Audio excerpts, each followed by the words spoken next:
Gold and silver did something unusual today. Not so much in and of themselves, but it's what they did in comparison to the dollar's performance today. I'll explain as we explore.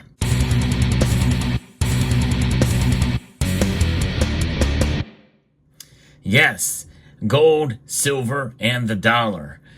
Very distinct commodities and entities for sure.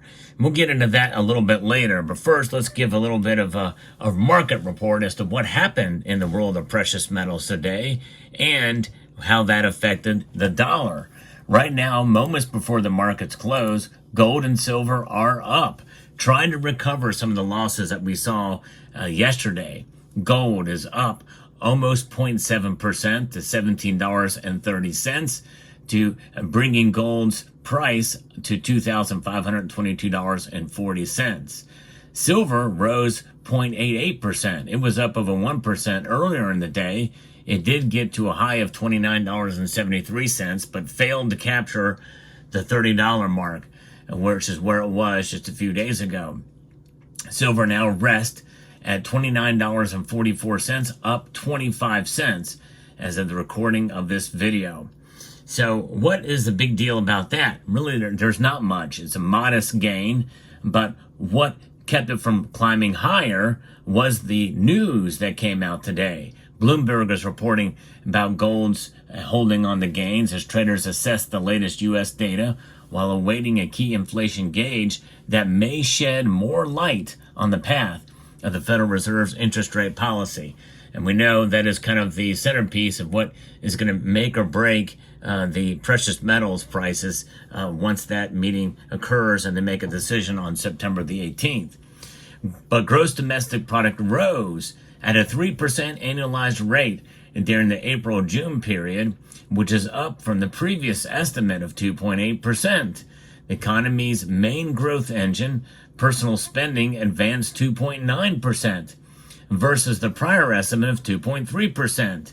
A separate government report out Thursday showed initial applications for unemployment benefits were little changed. And of course, these numbers posted and published beat expectations. But remember what we are dealing with, folks. We're dealing with the chefs at the Cook the Books Club. Yes, indeed. And you know what happens is after this news gets absorbed, well, the next report will come in with revisions.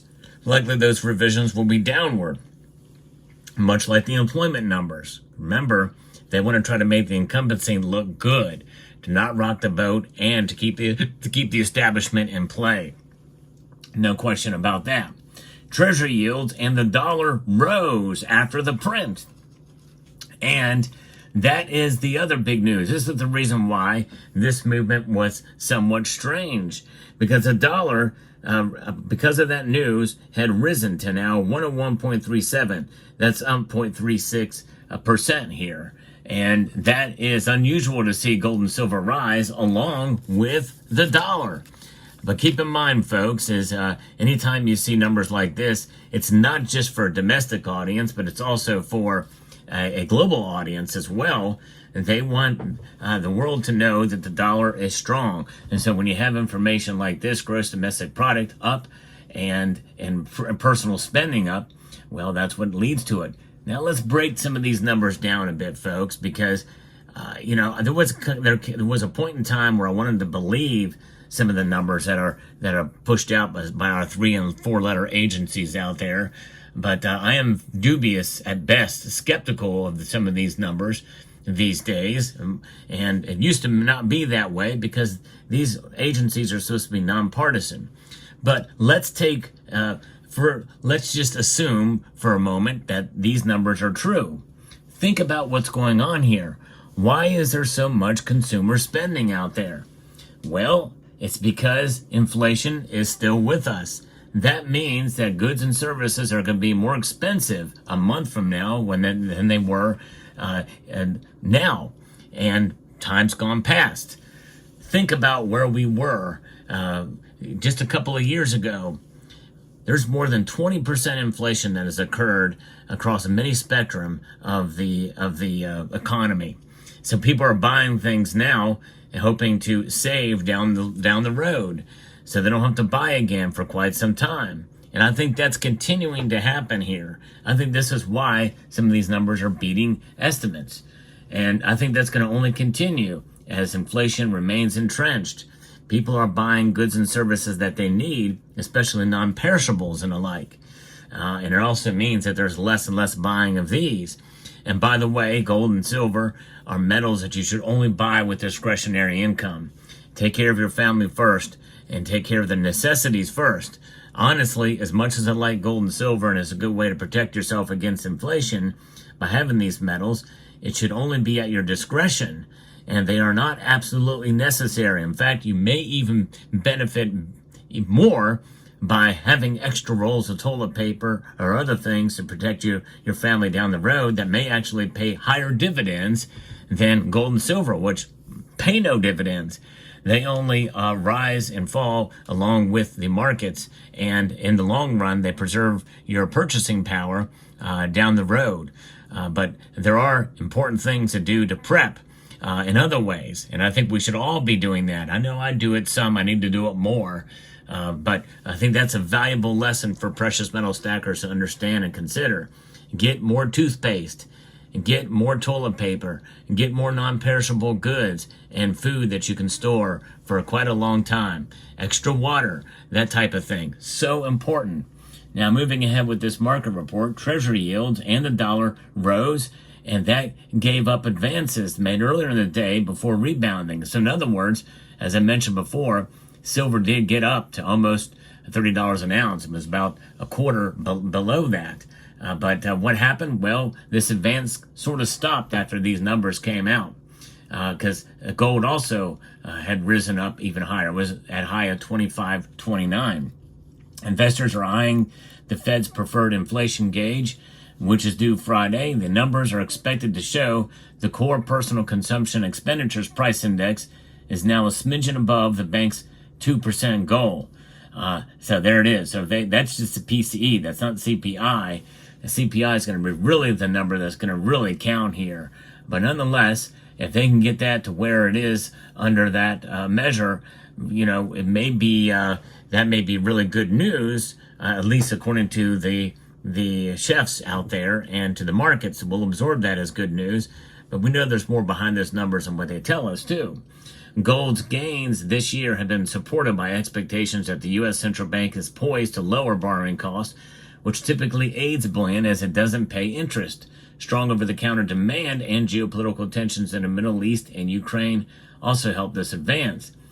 Federal Reserve Chair Jerome Powell said last week that the time has come to ease interest rates, and boy, markets reacted to that as well too. They went up fairly dramatically. I think most think it's going to be at least a quarter point, but there's enough out there that think it's going to be a half point that we could be surprised at that. If it is a half point cut, watch out. Gold and silver are going to really take off, I think, because it'll be just unexpected enough that I think it's going to move the needle. And it'll be like a shot, an injection shot that of adrenaline that will eventually wear off, by the way, I might add.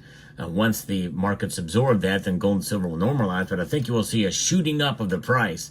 That's the time not to buy. Just a little advice, friendly advice for you. But so seeing that where this is at now, well, the dollar's index and the strength of that dollar compared to other currencies out there, that's a really important measure. Because as much of many of us hate what they've done to the dollar is not your enemy. In reality, it's just been manipulated to the point and been propped up and been weaponized. But a dollar, like gold and silver, really doesn't have an agenda other than the people who are in control of it right now. And in reality, that's been the case since December 23rd, 1913, and even beforehand, when the folks at Jekyll's Island met in 1910, to set this whole system up for failure. And that's really what it amounts to. This is poised to fail. It is on its way to failure. Now, what does that mean? Well, you're just going to take this thing and reset it. It'll still be called the dollar, but it'll be under a different guise and measure. More likely, the true means to an end is going to be the movement towards a central bank digital currency. We're headed there, and likely by 2030 or so, we're going to see it, probably in full force, which is not that far down the road. In the meantime, we have Fed Now in place, which is the framework for a central bank digital currency. And this is why, along with having your preparations in place, it's good to have, with discretionary spending, some silver and some gold. Oh, yeah.